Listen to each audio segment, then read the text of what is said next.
नमस्कार दोस्तों, मेरे YouTube channel Hindi voice story में आपका स्वागत है। 3 सवाल।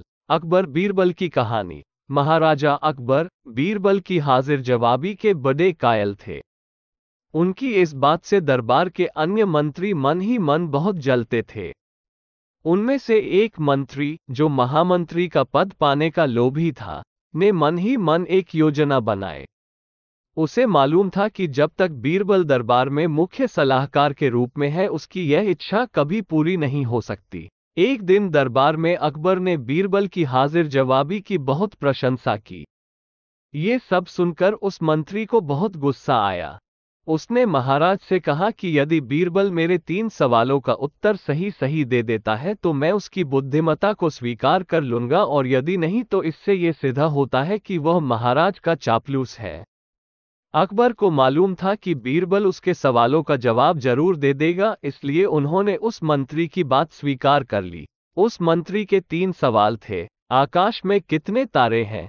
धरती का केंद्र कहाँ है? सारे संसार में कितने स्त्री और कितने पुरुष हैं? अकबर ने फौरन बीरबल से इन सवालों के जवाब देने के लिए कहा, और शर्त रखी कि यदि वह इनका उत्तर नहीं जानता है तो मुख्य सलाहकार का पद छोड़ने के लिए तैयार रहे।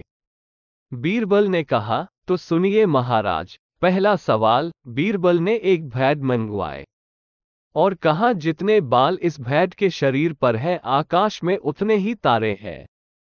मेरे दोस्त, गिनकर तसल्ली कर लो, बीरबल ने मंत्री की तरफ मुस्कुराते हुए कहा। दूसरा सवाल। बीरबल ने जमीन पर कुछ लकीरें खींची और कुछ हिसाब लगाया। फिर एक लोहे की छड़ मंगवाई गई और उसे एक जगह गाड़ दिया, और बीरबल ने महाराज से कहा, महाराज, बिल्कुल इसी जगह धरती का केंद्र है, चाहे तो आप स्वयं जांच लें। महाराज बोले, ठीक है, अब तीसरे सवाल के बारे में कहो। अब महाराज, तीसरे सवाल का जवाब बड़ा मुश्किल है, क्योंकि इस दुनिया में कुछ लोग ऐसे हैं जो ना तो स्त्री की श्रेणी में आते हैं और ना ही पुरुषों की श्रेणी।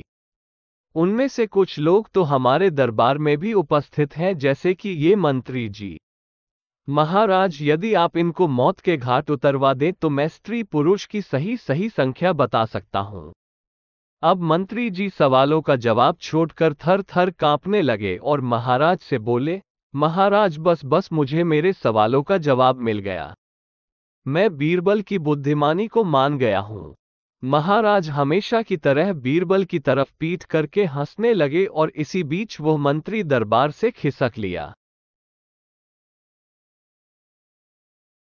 दोस्तों, इस कहानी को सुनने और देखने के लिए धन्यवाद। अधिक कहानियों के लिए मेरे YouTube चैनल को लाइक, सब्सक्राइब और शेयर करें।